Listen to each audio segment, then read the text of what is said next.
రాష్ట్ర ప్రభుత్వం అమల్లోకి తీసుకొచ్చిన ల్యాండ్ టైటిలింగ్ చట్టంపై ప్రజలకు ఎటువంటి అపోహలు లేకుండా అన్ని ప్రత్యేక చర్యలు తీసుకుంటామని వైసీపీ లీగల్ సెల్ రాష్ట్ర అధ్యక్షులు మనోహర్ రెడ్డి అన్నారు.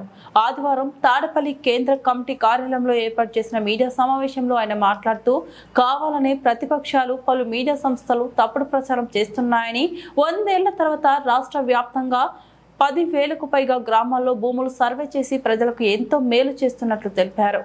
చిన్న చిన్న వివాదాలుంటే ఆ వివాదాలన్నీ పరిష్కరించారు, సరిహద్దు రాళ్లు వేశారు, దానిలకు డిజిటలైజేషన్ పద్ధతిలో వాళ్ళకు రికార్డులు ఇచ్చారు. ఇవన్నీ ఇచ్చిన తర్వాత సమగ్ర భూ సర్వే కంప్లీట్ అయిన తర్వాతనే ఈ ల్యాండ్ టైటిలింగ్ యాక్ట్ తీసుకొని రావాలని చెప్పి ప్రభుత్వం నిర్ణయించింది.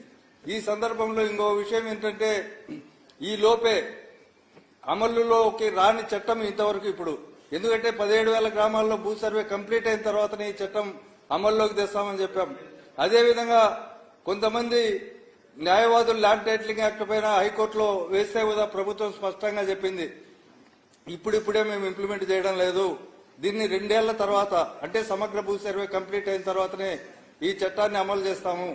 ఆ లోపల కూడా మళ్ళీ ప్రభుత్వం కూడా చెప్పింది, ఏవైనా అభ్యంతరాలుంటే ఈ చట్టంలో మీరు సూచనలు సలహాలు ఇవ్వండి, దాన్ని మేము పాటిస్తామని చెప్పి. అదేవిధంగా ఇంతవరకు రూల్స్ ఫ్రేమ్ చేయలే ఈ యాక్ట్ సంబంధించి. ఇది ఎటువంటి పరిస్థితుల్లో ఇప్పుడు ఇంప్లిమెంటేషన్ లో లేదు. అయితే ప్రతిపక్షాలు పనిగట్టుకుని ఈ ఎన్నికల సందర్భంగా విషపూరితమైన ప్రచారాన్ని చేస్తూ ప్రజలను గందరగోళానికి గురి చేసి ఎన్నికల ద్వారా లబ్ధి పొందాలని ప్రయత్నం చేస్తున్నారు. అందుకనే దీనిపైన స్పష్టంగా ప్రభుత్వం కూడా చెప్పింది, ఇప్పుడిప్పుడే మేము సమగ్ర భూ సర్వే కంప్లీట్ అయిన తర్వాతనే దీన్ని ఇంప్లిమెంట్ చేస్తాం. ఈ సమగ్ర భూ సర్వేలో దాదాపు 50-60% సమస్యలు పరిష్కారం అవుతాయి. భూ వివాదాలు లేకుండా పరిష్కారం చేసి సమగ్ర హక్కులు కల్పించే విధంగా యూనిక్ ఐడి అనేది ఒకటి, మనకు ఆధార్ కార్డు ఎలా ఉందో ఆ ఒక్క కార్డు సరిపోతుంది భూ వివాదాలు లేకుండా భూ హక్కుదారునికి అనే ఉద్దేశంతో ఇది ముందుకు పోతున్న సందర్భం. అదేవిధంగా రెండో అంశం, ఈ మధ్య చూసాం ల్యాండ్ టైటిలింగ్ యాక్ట్ కి తర్వాత భూముల రిజిస్ట్రేషన్ కి సంబంధం లేని విషయం.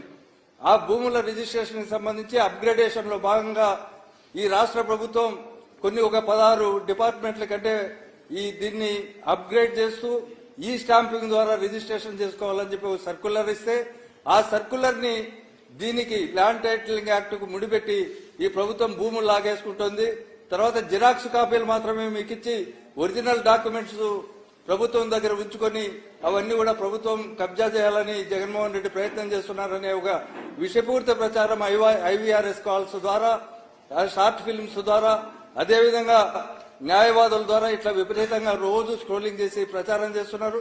ఈ ప్రచారాన్ని దయించి ప్రజలను నమ్మవద్దని మేము కోరుతున్నాం. ఎందుకంటే జగన్మోహన్ రెడ్డి గారు అధికారంలోకి వచ్చిన తర్వాత పేద ప్రజలకు 31 లక్షల ఎకరాల 31 లక్షల ఇళ్ల పట్టాలు ఇవ్వడం, అదేవిధంగా వాటిల్లో ఇల్లు వివిధ దశల్లో నిర్మాణాలు కొనసాగుతుండడం, అదేవిధంగా రాజధాని ప్రాంతమైన అమరావతిలో పేద బలహీన వర్గాల వారికి R5 జోన్ లో భూములు ఇస్తే సామాజిక సమతుల్యత దెబ్బతింటుందని ప్రయత్నం చేసి హైకోర్టుల ద్వారా అడ్డుకున్నది తెలుగుదేశం పార్టీ.